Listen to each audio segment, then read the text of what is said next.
দেখুন, জিহাদ আমাকে কিভাবে জড়িয়ে ধরছে। তুমি আমাকে এভাবে কেন জড়িয়ে ধরছো?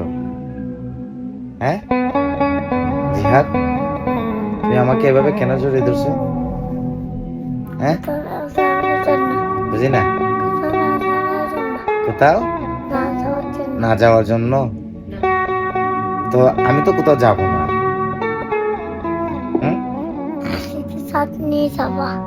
না, তুমি আব্বুকে এভাবে জড়িয়ে ধরছে কেন? হ্যাঁ দেখছেন, আপনি বাবা হলে বুঝতে পারবেন যে সন্তানের প্রতি বাবার কি মায়া মহব্বত। এই যে দেখুন, আমার ছেলে কিভাবে আমাকে জড়িয়ে ধরছে। তো সেম আমিও কিন্তু একসময় আমার বাবাকে এইভাবেই জড়িয়ে ধরছি। আসলে এটাই বাস্তবতা।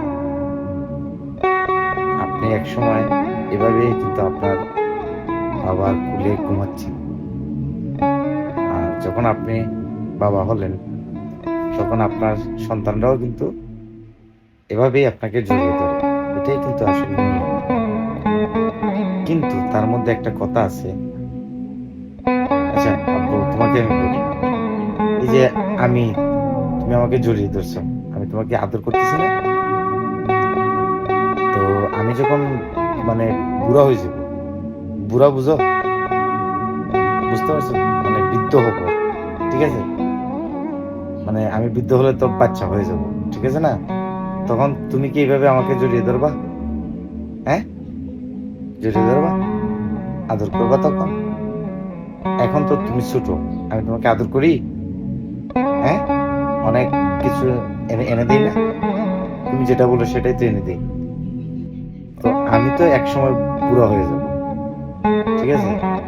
তখন তো আমি কিছু টাকা পয়সা ইনকাম করতে পারবো না।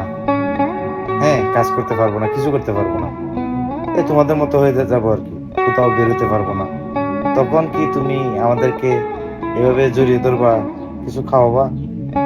হ্যাঁ বলো, খাওয়াবা? সত্যি মনে থাকবে তো? তো আসলে এটাই আর কি। তো কিছু কিছু মানুষ আছে যারা এই জিনিসটা আসলে মনে রাখে না। তো প্রত্যেকটা ছেলে হোক মেয়ে হোক, সবার বাবা মা কিন্তু এইভাবেই সন্তানকে বড় করে, আদর করে। কিন্তু আমরা বড় হয়ে কি কি করি? মা বাবাদেরকে ঠিক মতো আসলে ওই সময় তাদেরকে দেখার আমাদের সময়ে থাকে না। অনেকেরই, সবার বলতেছি না, প্রায় মানুষেরই এরকম অবস্থা।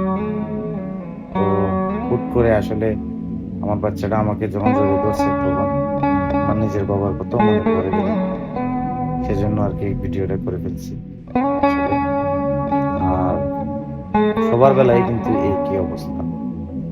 আর আমরা অবশ্যই চেষ্টা করব, আমরা যারা আছি, আমাদের মা বাবা যাদের বেঁচে আছে, অবশ্যই সবাই চেষ্টা করবো নিজের মা বাবার প্রতি খেয়াল রাখার জন্য।